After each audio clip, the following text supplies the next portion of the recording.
Hey, everybody, welcome back to the podcast. You're listening to the longest running superhero role playing game on Earth. I'm your host, the Game Master, and today we're playing a game that was inspired by the greatest American hero, Season 2, Episode 3, which was titled Don't Mess Around with Jim. It was a very short game where an incredibly powerful villain tries to steal the Infinity Gems.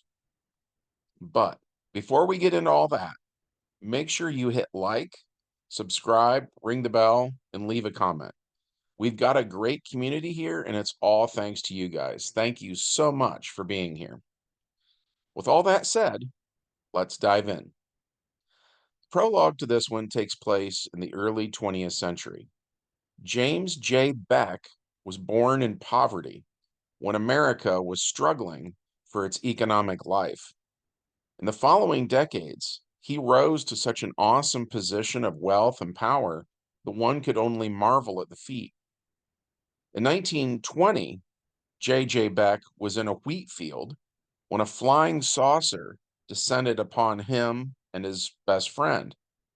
They looked up in horror, but the aliens gave Beck a black and red supersuit as well as an instruction manual teaching him how to use it. Their mission was to save the world. And at first, that's what he and his friends set out to do. But at some point, Beck learned how to use the suit's telekinesis. He would clear his mind and push. And by doing that, he could shove an object in whatever direction he wanted. Gambling began in Las Vegas in 1931. And at some point after that, Beck started to use his telekinesis to control the ball on a roulette wheel. So Beck went from being the poor son of a Kansas tractor salesman to being one of the richest men in the world. At first, Beck's thought was that he was doing the good deeds the aliens asked him to do. So what if he and his partner made a little money on the side? And then a little became a lot, and Beck became more and more greedy. And not only did he want more for himself, he wanted what the other millionaires had too. So he began hostile takeovers of the companies of his peers. Beck began to think of himself as more than human, even though he was just a human in a special costume. Beck saw himself as superior, and when people would say no to him, it would make him furious, and he began to kill them. And Beck quit trying to save the world, completely ignoring the mission that had been assigned to him. One day, while laying around in his mansion in a pile of women and wine bottles and remnants of lobster dinners, Beck used the suit's remote sensing power. He stared at a wall and he could see things happening elsewhere. And what he saw was the Hellfire Club and the Red King and the Infinity Gems, and Beck wanted them. Which brings us to the main plot of this game session. J.J. Beck turns invisible and enters the Hellfire Club. Using his remote sensing, he makes his way to where the Red King is sleeping. And Beck uses telekinesis to try to slide a ring off of the Red King's finger. So we rolled 1d8 to randomly select a ring. One was the red Infinity Gem, which is the domain of power. Two, the orange gem is time. Three, the yellow gem is reality. Four, the green gem is soul. Five, the blue gem is mind. Six, the violet gem is space. Seven, black gem is continuity. And eight, the white gem is ego. So the player who was playing Beck rolled an 8. So Beck manages to float the ego ring off of the Red King's finger. Using telekinesis, by the way, is a dice action, invisibility is an automatic action, and walking into the room was an automatic action. So it's the Red King's turn. And by the way, when we play GURPS supers, he has an advantage on his character sheet in that game called Light Sleeper. So we ruled that even though we were running this in DC Heroes, that aspect of his personality would still certainly be continuity. So he feels the ring slide off and it wakes him up. Since the Red King still has the mind gem, he knows the thoughts of JJ Beck. And then using mind control, he forces him to take off the costume. And as soon as Beck complies, Beck is powerless. So the Red King takes the ego ring back and punches out Beck. So it was a good attempt, but it failed, right? So that brings us to the epilogue. Using the mind gem, the Red King figures out who Beck stole from and then forces Beck to give it back. But sadly, several of the people Beck screwed over took their own lives afterwards.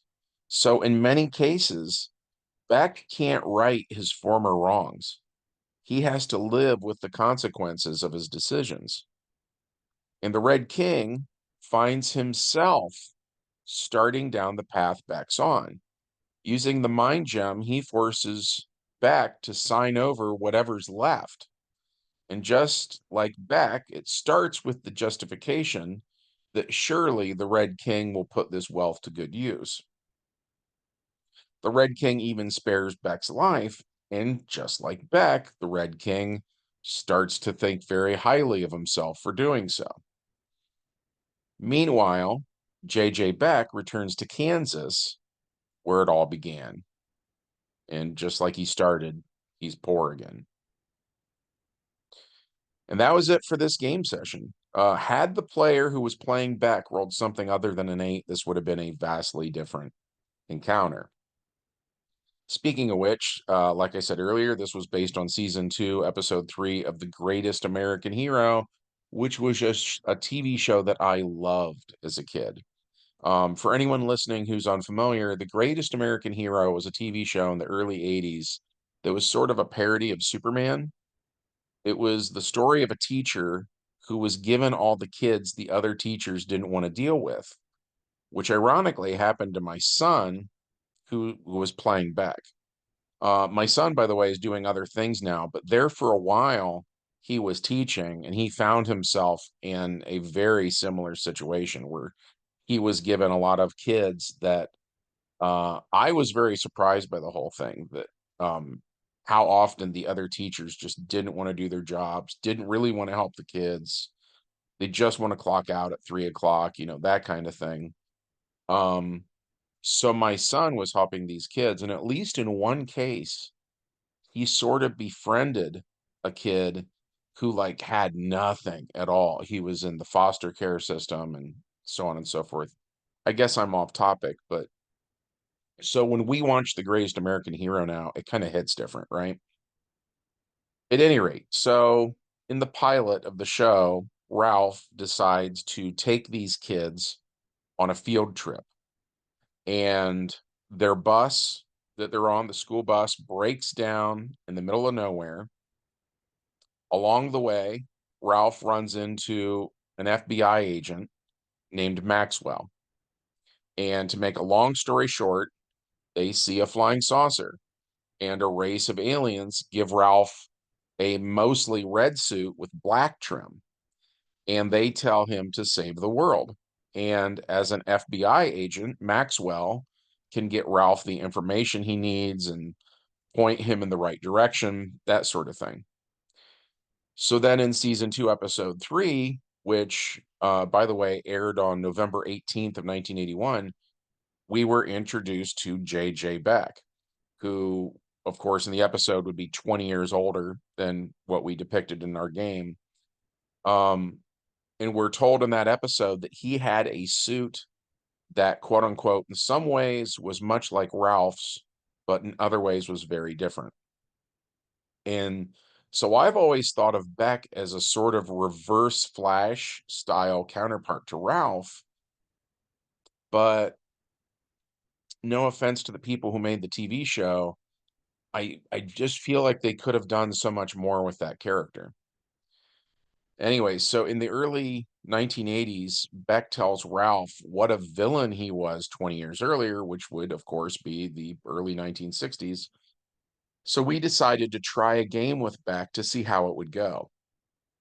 And while Beck didn't get the Infinity Gems, I did like the idea that in a world full of supers with all of their sensory powers, that some of them are going to find out about the Infinity Gems and they're going to be coming for him, right?